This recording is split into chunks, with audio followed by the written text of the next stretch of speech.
The committee is grateful for the tireless efforts of the Secretary General toward achieving a just and lasting solution to the question of Palestine in accordance with international law and relevant United Nations resolutions.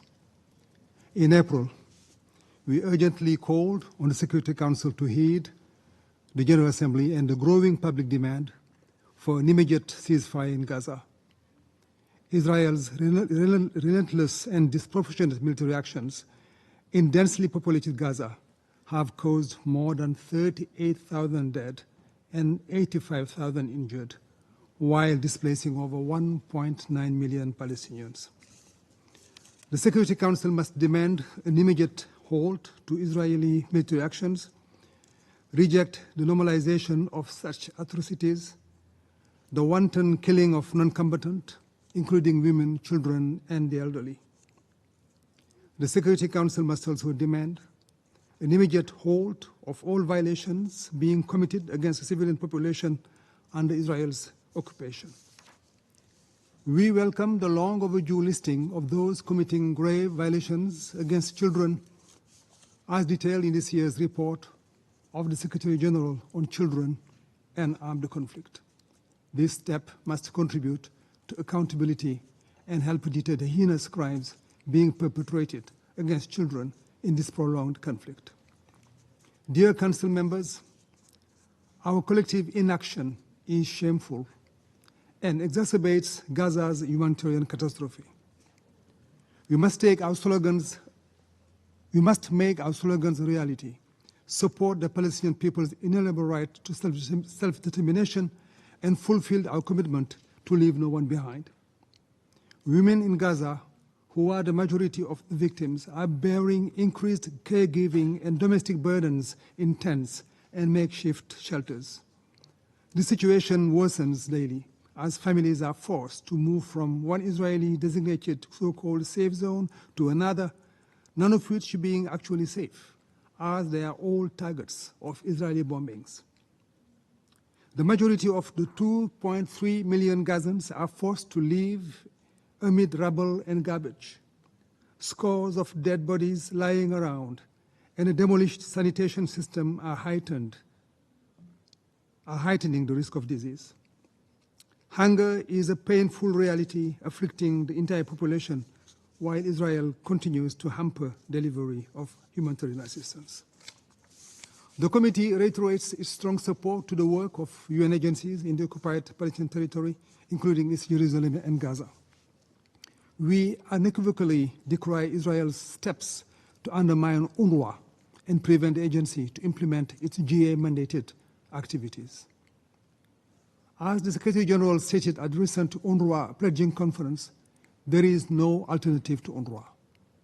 We must protect its staff and mandate.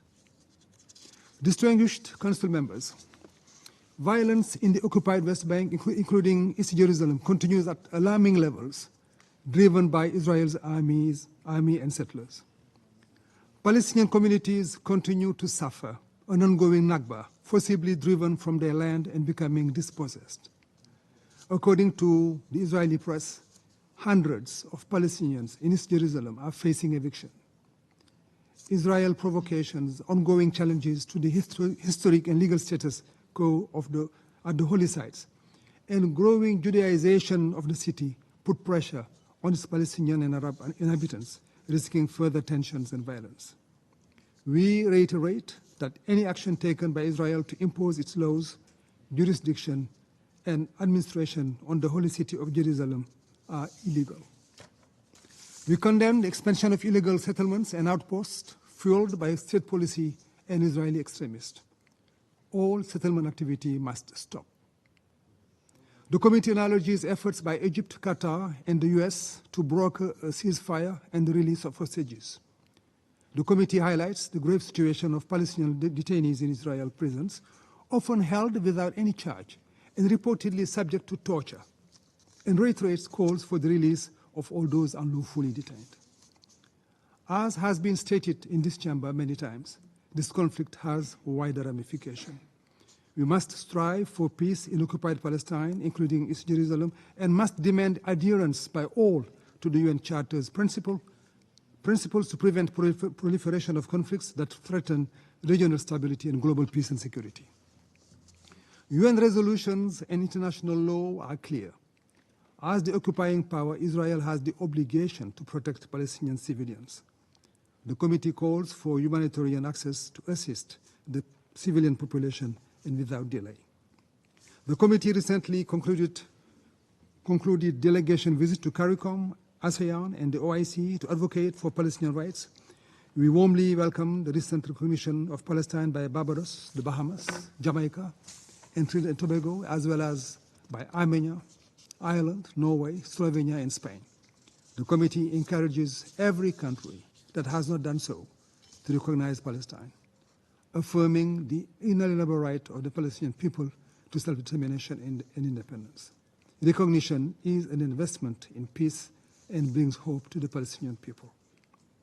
The committee calls on all member states to adhere to all provisional measures ordered by the ICJ, including those addressing the risk of genocide in Gaza, initiated by South Africa and other member states who deserve our praise. Disregarding ICJ's orders undermines the international legal system and jeopardizes peace and security which this Council must preserve. Earlier today, the ICJ issued its landmark advisory opinion on the legal consequences of Israel's policies and practices in the OPT, including East Jerusalem. The court declared Israel's continued presence in the OPT since 1967 unlawful and called on Israel to bring it to an end as rapidly as possible. It urges Israel to cease all settlement activities, evacuate all settlers, and provide reparations to all natural and legal persons concerned in the OPT.